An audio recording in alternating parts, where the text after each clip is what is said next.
যুদ্ধাপরাধী কাদের মোল্লাকে শহীদ উল্লেখ করে প্রতিবেদন প্রকাশ করায় জামায়াতে ইসলামের পত্রিকা দৈনিক সংগ্রামের অফিস ভাঙচুর করেছে মুক্তিযুদ্ধ মঞ্চ। 4:30টার দিকে মাহমুদুর রহমান বের হয়ে গাড়িতে ওঠেন। এ সময় কয়েক যুবক তার গাড়িতে হামলা চালায়। পরে পুলিশ তাকে কোর্ট চত্বর থেকে বের করে আনে। পুলিশের উপস্থিতিতে ছাত্রলীগ নেতাকর্মীরা অতর্কিতে হামলা চালিয়েছে বলে অভিযোগ করেন মাহমুদুর রহমানের সঙ্গী ফেডারেল সাংবাদিক ইউনিয়নের নেতারা। দৈনিক সংগ্রাম পত্রিকার সম্পাদক ছিল আসাদ স্যার। উনি লিখেছিলেন আব্দুল কাদের মোল্লাকে শহীদ করা হলো। এই কথাটা বলার পরে তৎকালীন সময় আওয়ামী লীগের কিছু লোক সংগ্রাম পত্রিকার অফিসের ভিতরে ঢুকে আসাদ স্যারের দাড়ি ধরে রাজপথে এনে তাকে হেনস্থা করা হয়েছিল। তাকে মেরে ধরে পুলিশের কাছে তুলে দেওয়া হয়েছিল। সেদিন কি মব হয়নি? তাহলে সেদিন যদি মব হয়ে থাকে, সেদিন আমরা মুখ খুলে কথা বলতে পারিনি। আজকে দেশের সবচেয়ে বড় শত্রু হচ্ছে ডেইলি স্টার আর ওই প্রথম আলো। তাদের বিরুদ্ধে একদল ছেলেরা যে কিছু ক্ষতি করেছে, আমি ক্ষতি করার পক্ষপাতী নই, মিডিয়া ভুল লেখবা না, আমি ক্ষতি করার পক্ষপাতী নই। তারপরেও যদি কিছু করে থাকে আবেগের বশে করেছে, এটা আমার মতে ঠিক করেছে। কারণ কিছু পাদানি পুতুনি না দিলি সোজা হয় না, এ জাতি সোজা হয় না। এ জাতির সোজা করতে গেলে কিছু লাঠি লাগে, কথা বলেন ঠিক না? দুটো পত্রিকার অফিসে আগুন লাগানো হয়েছে, তাই নিয়ে কিছু লোকের খুব মাথা ব্যথা, আমাদেরও মাথা ব্যথা। অনেকেই বলতেছে মব সৃষ্টি করবেন না। ফতোয়া দিয়ে রাজপথে মিছিল করে শেখ হাসিনা তাড়ানো যায়নি। নিশ্চয়ই একদল ছেলে মেয়ে জীবনের ঝুঁকি নিয়ে, সুতরাং কোনো কিছু করতে গেলে কিছু মব তৈরি হবে। আমি মব সৃষ্টি করার পক্ষে নয়, তবে কিছু কাজ ছেলেদের করতে দেন, দয়া করে শুধু ফতোয়া দিয়েন না। রাষ্ট্রের আইনে কখনো একটা ভালো জিনিস অর্জন করা যায় না, কিছু কিছু দায়িত্ব যুবকরা হাতে তুলে নেয়, কথা বলেন ঠিক না বেঠিক? এই প্রথম আলো, ডেইলি স্টার, এই দুটা পত্রিকা সবসময় হুজুরদের বিরুদ্ধে লেখে, সবসময় বাংলাদেশের বিরুদ্ধে লেখে। শেখ হাসিনা উগান্তে কি বলতে সেগুলো বড় করে ভালো করে, বিএনপি কি বলে, জামাত কি বলে ভালো করে না। তাহলে দেশের মাটিতে বসবাস করে, দেশের খেয়ে, দেশের সম্পদ নিয়ে বিদেশের দালালি করে এদের পত্রিকা ডাক্তার মোহাম্মদ ইউনূস আপনি আইন করে বন্ধ করে দেন, নতুবা এরকম মব আবারও তৈরি হবে। ধানমন্ডি গুঁড়ো করে দেশে, ধানমন্ডি গুঁড়ো করে দেওয়া দরকার ছিল, তাই দেশে, কারণ এগুলো সহ্য করার মতন নয়, কথা বলেন ঠিক না বেঠিক? আজকে ডেইলি স্টার, প্রথম আলোর একদল যুবক ভাঙচুর করেছে, তাই গোটা বিশ্বের ভিতরে একটা রব উঠেছে, মব সৃষ্টি করা হচ্ছে, তাই না ভাই? বলা হচ্ছে না? শহীদ আব্দুল কাদের মোল্লাকে যখন ফাঁসির কাস্টে ঝুলানো হয়, তখন দৈনিক সংগ্রাম পত্রিকার সম্পাদক ছিল আসাদ স্যার। উনি লিখেছিলেন আব্দুল কাদের মোল্লাকে শহীদ করা হলো।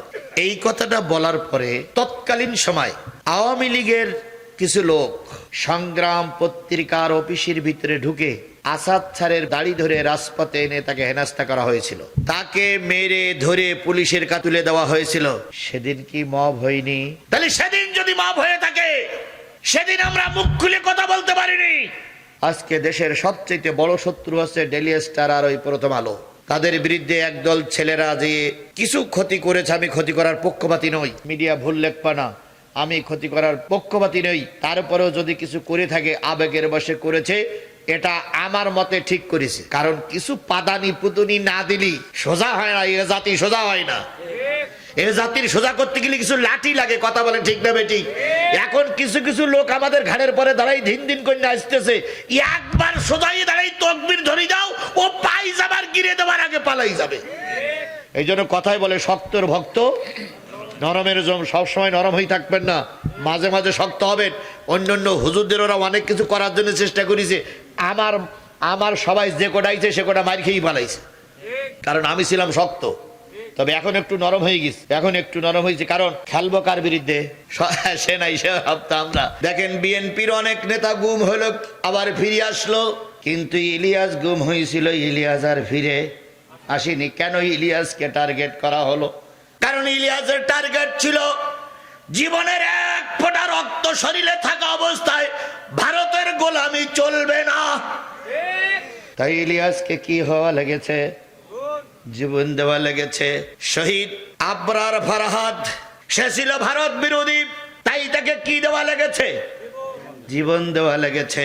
সালাউদ্দিন কাদের চৌধুরী বিএনপির একজন বড় লিডার, বিএনপির লোকেরাই এত তাড়াতাড়ি ভুলে যায় কি করে আমি বুঝি না মোটে। সালাউদ্দিন কাদের চৌধুরীর ফাঁসি দেওয়া হয়েছিল।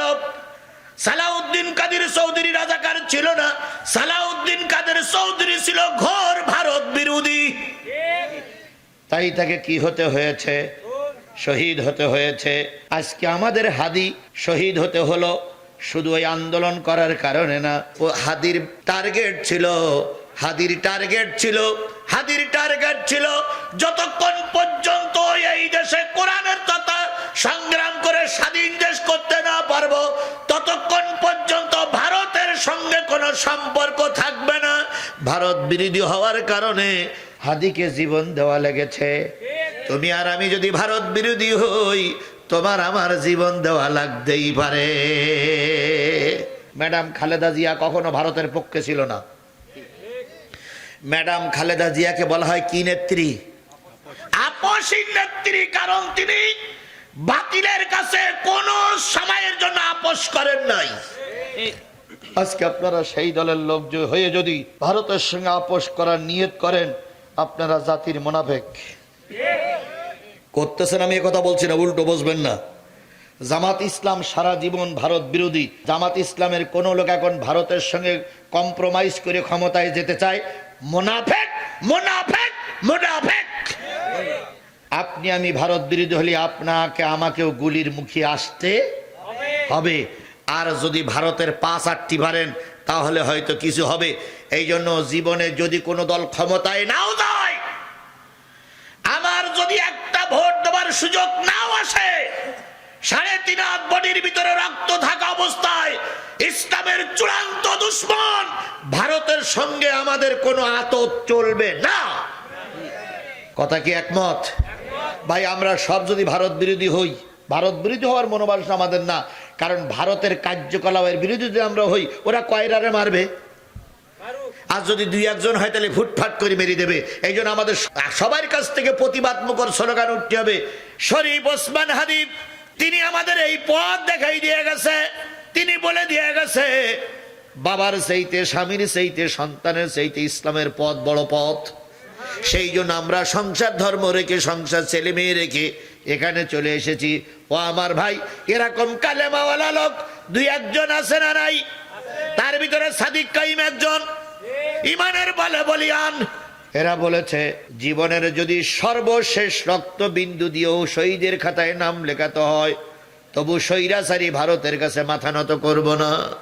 এই জন্য এরকম ইমানদার লোক যতদিন পর্যন্ত থাকবে, ততদিন বাংলার জমিতে নয় পৃথিবীর জমিনে কিয়ামত হবে না। এই জন্য কিয়ামতের আর একটা আলামত আল্লাহ রসুল বলে গেছেন, কিয়ামত হবে শুক্রবারের দিন। কি বারের দিন? শুক্রবারের দিন কিয়ামত হবে। আর কিয়ামত হবে হইল 10ই মুহররমে। এই 3টা আলামত আমাদের সামনে পাওয়া যায়। কালেমাওয়ালা লোক থাকা অবস্থায় কিয়ামত হবে না। তারপরে শুক্রবারের দিন কিয়ামত হবে। কয়ই মুহররম কিয়ামত হবে? 10ই মুহররম কিয়ামত হবে। তবে কোন বছর হবে? রাতে হবে না দিনে হবে না কে জানে?